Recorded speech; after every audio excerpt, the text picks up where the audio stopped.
Hello बच्चों, नमस्कार। स्वागत है आप सभी का हमारे यूट्यूब चैनल पे। और जैसा कि मैंने सुबह के वीडियो में बताया था कि मैं हिंदी, गणित, जीके और रीजनिंग का किस तरह का आपका पेपर आता है एसएससी कांस्टेबल जीडी के अंदर, उसका डिस्कस करूंगा 4 अलग अलग वीडियो में। तो पहला ही पेपर मैं लेकर आया हूँ हिंदी का, जो 22 नवंबर 2021 को एग्ज़ाम हुआ था। एसएससी जीडी का कब हुआ था? 22 नवंबर 2021 को। उसका पेपर है, शिफ्ट फर्स्ट का पेपर है। शिफ्ट फर्स्ट हो चाहे सेकेंड हो चाहे थर्ड हो, टाइम कितना मिलता है आपको?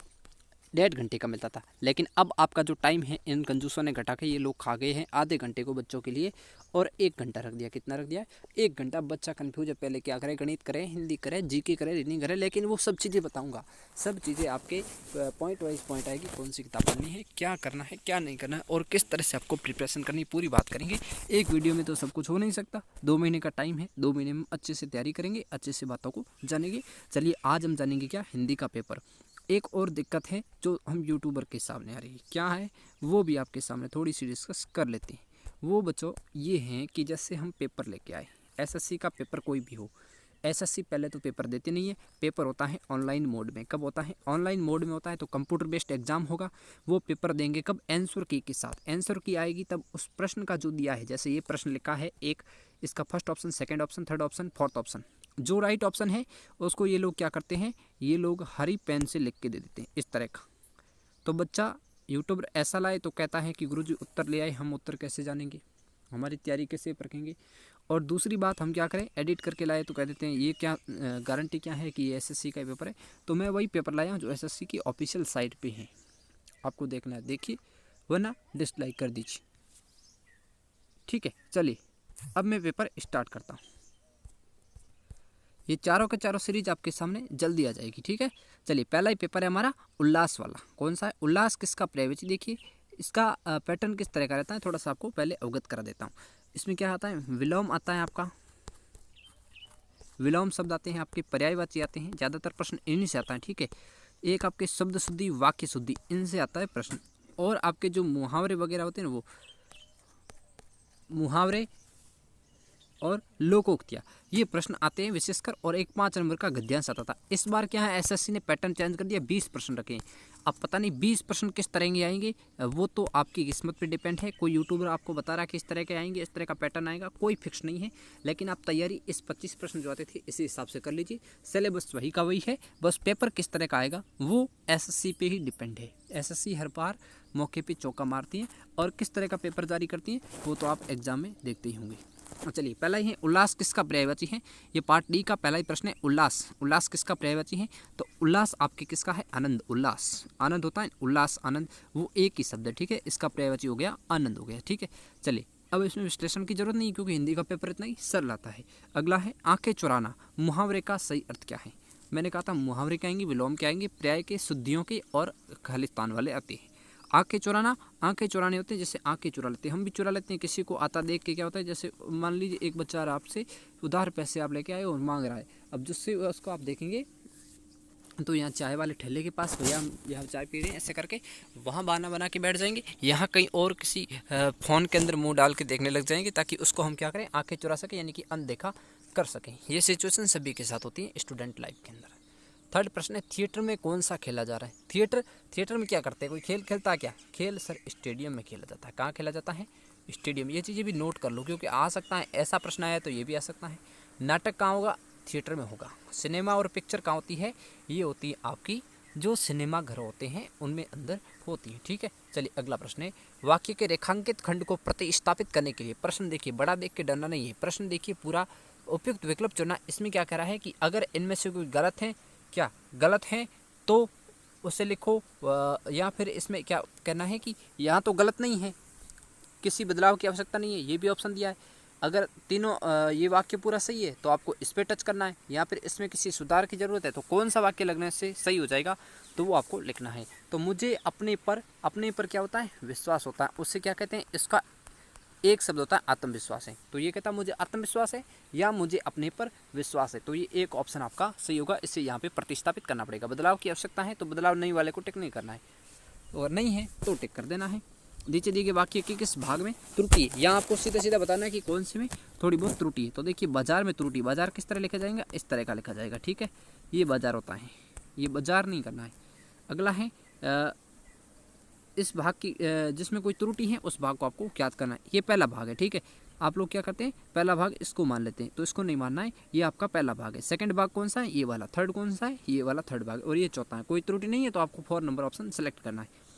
देखिए पहला क्या है कि यद्यपि उसके पास उतना धन है तथापि वह स्वस्थ नहीं है। ये तो बाकी तो बिल्कुल सही है, यानी कि पहला राइट है, दूसरा राइट है, तीसरा राइट है। बचा ऑप्शन कौन सा, चौथा। तो हमें ऑप्शन देखना है चौथा। तो चौथा कौन से में आएगा, सॉरी दोस्तों 1 मिनट, क्या है हमने गलती कर दी। यद्यपि उसके पास उतना धन है, उतना नहीं होगा, धन के लिए होगा इतना धन है। यद्यपि उसके पास इतना धन है तथापि वह स्वस्थ नहीं है, तो यहाँ पे क्या आ जाएगा, ऑप्शन आपका 2 करेक्ट हो जाएगा। चलिए 7वां प्रश्न है, बुद्धिमान व्यक्ति की प्रखर बुद्धि हर कार्य में परिलक्षित होती है। कोई त्रुटि है, यदि कोई त्रुटि नहीं है तो त्रुटि नहीं वाले ऑप्शन को चुने, और त्रुटि है तो त्रुटि वाले भाग को चुने। प्रखर बुद्धि में त्रुटि है नहीं, बुद्धिमान व्यक्ति की इसमें क्या त्रुटि, और हर कार्य में परिलक्षित होती है, बिल्कुल सही है, त्रुटि नहीं है। तो आपको क्या चुनना है कि कोई त्रुटि नहीं है इस वाक्य के अंदर। There are no any error in this sentence, English में ऐसे बोलते हैं। आपको नहीं आती इंग्लिश, इसलिए आप लोगों ने हिंदी चूज़ की। मुझे भी नहीं आती तो मैं हिंदी पढ़ा रहा हूँ, इंग्लिश लगभग नहीं आती है। और जीडी में आप लोग क्या करना, हिंदी सेलेक्ट करना। आप इंग्लिश मीडियम के हो तो भी हिंदी सेलेक्ट करना, ठीक है, बहुत फायदा होगा।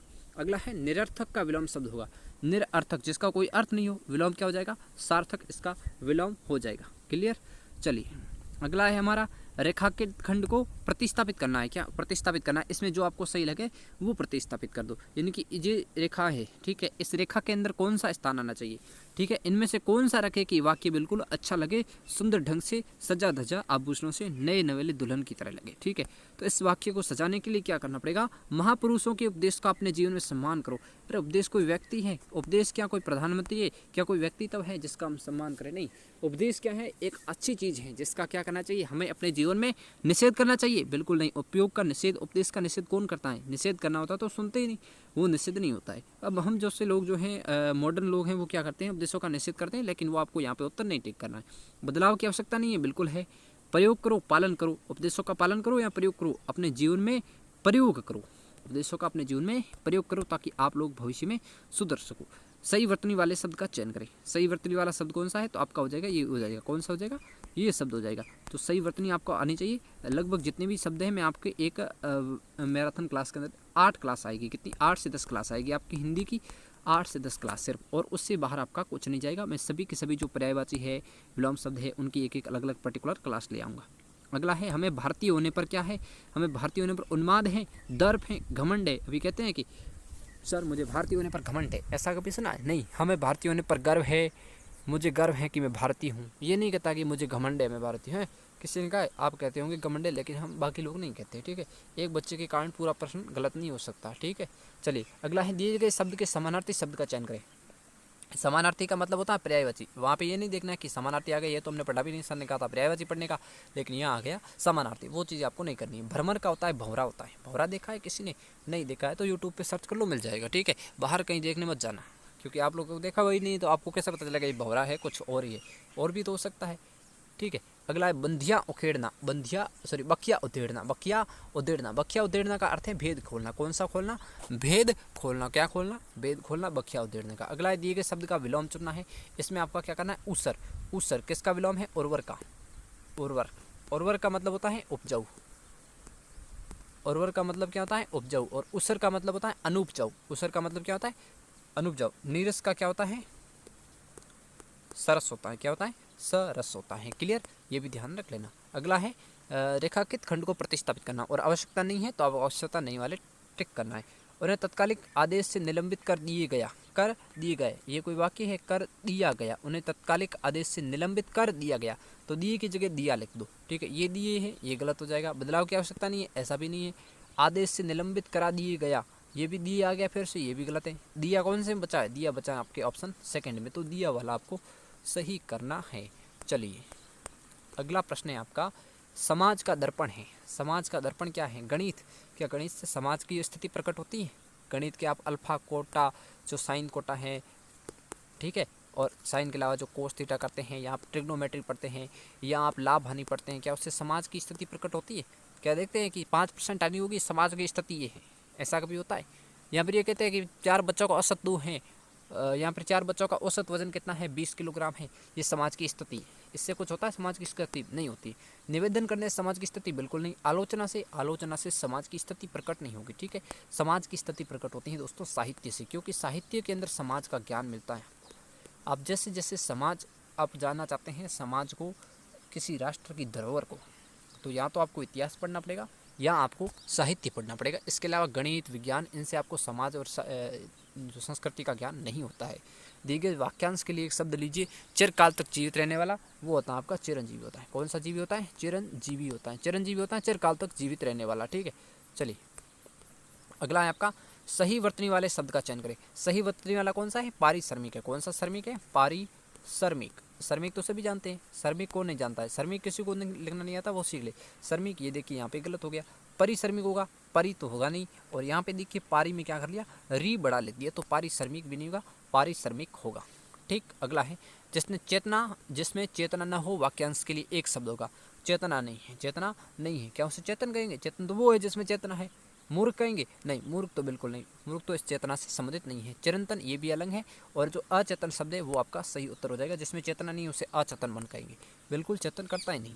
जिस स्त्री की कोई संतान न हो सके, अस्त्रैण बंध्या संतानहीन अभागी, तो इसको कहते हैं बंध्या कहते हैं। क्या कहते हैं? बंध्या कहते हैं। संतानहीन एक शब्द है, लेकिन इसके लिए एक शब्द क्या आएगा?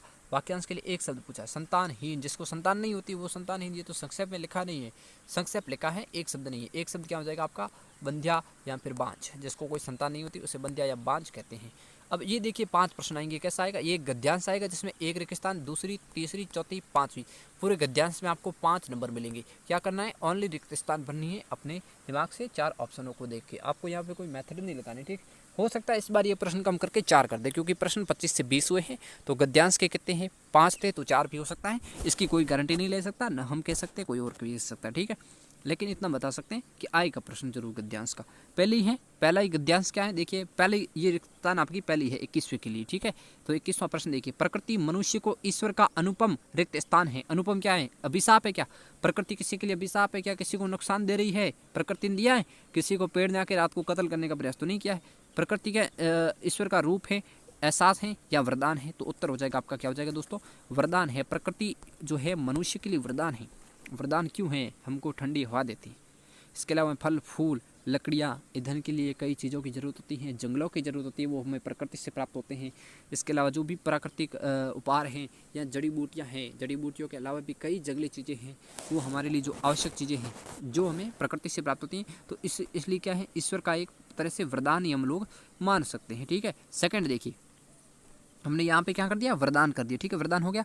प्रकृति सदस्य मनुष्य की सहचरी रही है, यानी कि सखी रही है, एक तरह से मनुष्य की साथी की तरह कार्य किया है, और अपने गुण एवं सौंदर्य से मानव को तृप्त करती रही है। तृप्त यानी कि मानव की इच्छा पूरी करती रही है, ठीक है, अपने गुण और सौंदर्य से। तो कोई महिला नहीं है जो इसके गुण और सौंदर्य से मनुष्य की इच्छा पूरी हो जाए, ऐसी बात नहीं है। मनुष्य की इच्छा पूरी होने की मतलब मनुष्य किससे इच्छा पूरी करता है? मनुष्य की वैसे तो इच्छा पूरी होती नहीं है, फिर भी मनुष्य जो है अपनी आवश्यक जो आदिकाल से जो जरूरतें हैं या अपनी आवश्यक सामग्री हैं, जीवन चारण की जो सामग्रियाँ है या जीवन यापन की जो चीज़ें हैं वो प्रकृति से प्राप्त करता है, ठीक है। तो इसलिए क्या है? मनुष्य की सहचरी रही है और मनुष्य को तृप्त यानी संतुष्ट करती रही है, ठीक है। मनुष्य भी उसके रूप के प्रति खींचा चला गया। उसका आकर्षक रूप, कैसा रूप? आकर्षक रूप था, उसकी तरफ मनुष्य भी खींचा चला गया। एक बेटे और माँ का रिश्ता रहा है मनुष्य और प्रकृति के बीच। किसके बीच? माँ बेटे का रिश्ता रहा है मनुष्य और प्रकृति के बीच। बेटा पूरी तरह से माँ पर डिपेंड है, लेकिन वर्तमान में जो बेटा है मॉडर्न हो गए हैं, रियल बेटे हैं, वो भी अपनी माँओं को जो है वृद्धाश्रम भेज रहे हैं। और जो प्रकृति और एक मनुष्य के माँ बेटे का रिश्ता देखा जाए तो मनुष्य है जो प्रकृति का एक तरह से कत्ल कर रहा है, पूरी तरह से जंगलों को साफ करने के पीछे हाथ धो के पड़ा है। पता नहीं उसको कैसे जज गई है, जो एक तरह से अपनी माँ का ही विनाश करने लग गया है मनुष्य। नेक्स्ट देखिएगा, अगला है रूप में आकर्षक रूप के प्रति खींचता गया, परंतु जैसे जैसे मनुष्य के आत्मा में विज्ञान की शक्ति आने लगी, देखिए मैंने कहा था मॉडर्न होता गया। मॉडर्न का मतलब है शक्तिशाली। देखिए वर्तमान में हम क्या करते हैं, हम लोग जैसे ज़्यादा ताकतवर बनते हैं या बड़ी कोई जॉब लग जाते हैं, कलेक्टर वगैरह बन जाते हैं, तो बुढ़े माँ बाप को आश्रम स्थल की तरफ छोड़ आते हैं। चलो भाई उसको छोड़ देते हैं, हमारी तरफ बिल्कुल नहीं है, लेकिन शहरी जो क्षेत्र हैं वो बिल्कुल ज़्यादा इस तरफ आकर्षित हो रहे हैं। तो इनमें क्या होता है, ऐसी मॉडर्न स्टाइल आ गई, वो विज्ञान पढ़े हैं, विज्ञान के डॉक्टर बन गए, यहाँ पर कलेक्टर बन गए, तो ऐसा कर रहे हैं, उन्हें नहीं मालूम कि माँ बाप का क्या एहसान होता है। इसी तरह हमारे जो लोग हैं मनुष्य, मनुष्य में हम आते हैं। हम सभी क्या करते हैं, अपनी जो माँ है प्रकृति, अपनी माँ प्रकृति, अपनी धरती का हम अपमान कर रहे हैं और उनके प्रति जो है हम लोग एक नेगेटिव वे से देख रहे हैं। वृक्ष जितने भी हैं हम उन्हें काटने का प्रयास कर रहे हैं, इसको भी हटा दो, उसको भी हटा दो, फिर नहीं देख सकते कि माँ बाप के बगैर बच्चे कैसे रहते हैं। ये इन बच्चों को भी मालूम नहीं है, मनुष्य को मालूम है, न हम लोगों को मालूम है।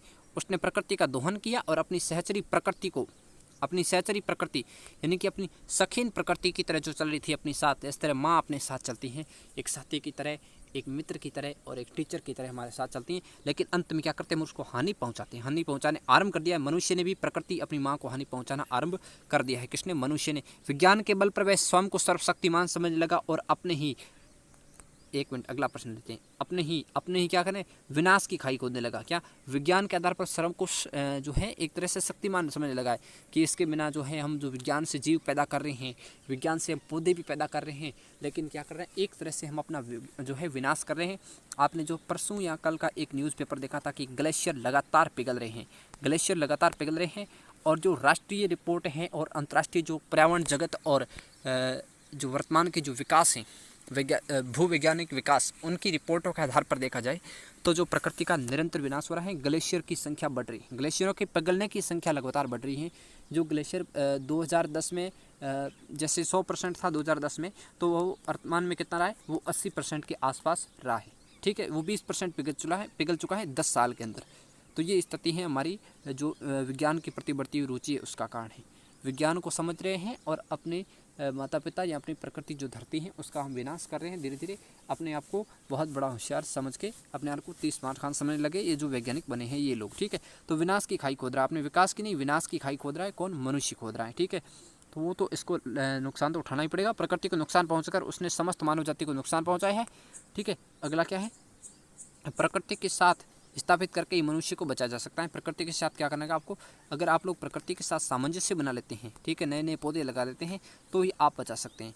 एक तरफ आपने देखा होगा नेता लोग क्या करते हैं, पर्यावरण दिवस के ऊपर क्या करते हैं, एक नीम का पौधा लेते हैं, जैसे नीम का ले लिया या खेजड़ी का ले लिया, उस पौधे को लेंगे और सेल्फी लेंगे, पर्यावरण डे पर वृक्षारोपण करते हैं। और वही लोग क्या करते हैं, अपने जो फैक्ट्रियाँ चलती हैं या उद्योग चलते हैं या फिर किसी और अपने महत्वपूर्ण जो निजी स्वार्थ के लिए क्या करते हैं, बहुत से पौधों को कटवाते हैं एक साथ, सस्ती लोकप्रियता के लिए एक पौधा तो लगा देते हैं, लेकिन वो लोग अपनी हैं जो सस्ते स्वार्थ के लिए हजारों पौधों की जान ले भी लेते हैं। ऐसे लोग भी बहुत सारे होंगे, तो आपको उनकी चिंता नहीं करनी। आपको इस बार एग्ज़ाम क्वालिफाई करना है, तो वो बातें ध्यान रखें।